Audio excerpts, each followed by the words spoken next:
The best way to drill holes into ground is to use DTH, or down-the-hole hammers. But how does an air-powered hammer work? Let's find out. The pressurized air from the compressor powers the hammer. The air flows through the hammer and a rock bit, then flushes the cuttings from the hole.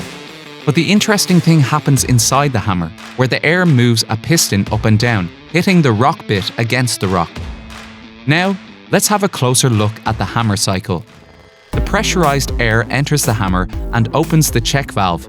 The air then fills the chamber under the piston, forcing the piston to move up. As the piston moves up, it seals the bottom chamber from the pressurized air. At the same time, the pressure in the chamber is reduced by the expanding volume of the bottom chamber. As the piston continues to move up, an exhaust canal through foot valve and rock bit opens. At the same time, the pressurized air is allowed to move into the upper chamber above the piston.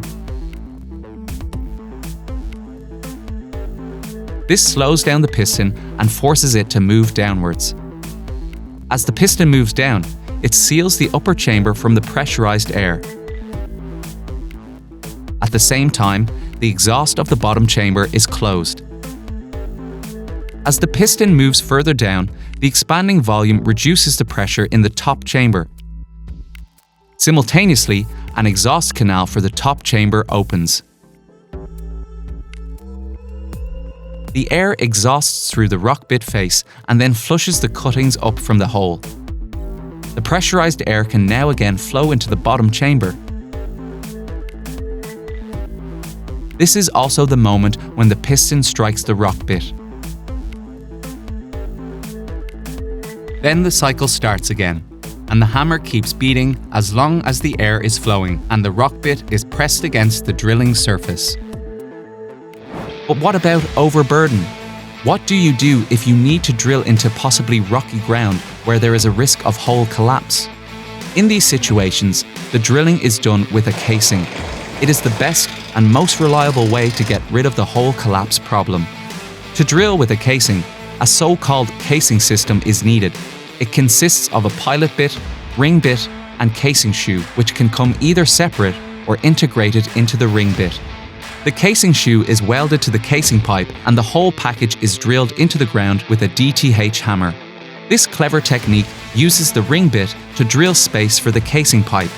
During drilling, the pilot bit does not strike the rock alone, as it also strikes the ring bit, which consequently pulls the casing along and strikes the rock too.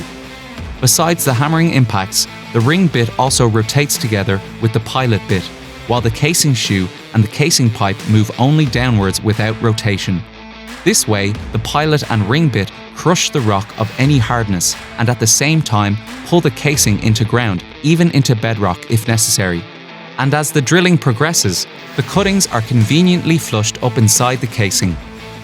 How about sensitive ground then? Can DTH drilling be used near existing structures or places where air escape could cause serious problems? DTH drilling is an excellent method to drill piles in sensitive ground when it is used with Mincon's spiral flush air control technology. This patented innovation directs the pressurized air away from the ground, greatly reducing the risk of air escape and over-drilling. This technology has been used successfully in many complex ground conditions around the world, like an earth dam renovation in Finland and a horizontal gas pipe installation in New York City.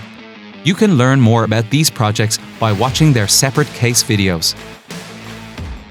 To summarize this video, air-powered DTH drilling is an excellent solution to making holes into the ground. It's a fast, efficient, and reliable way to drill into any kind of overburden and bedrock. Mincon, the driller's choice.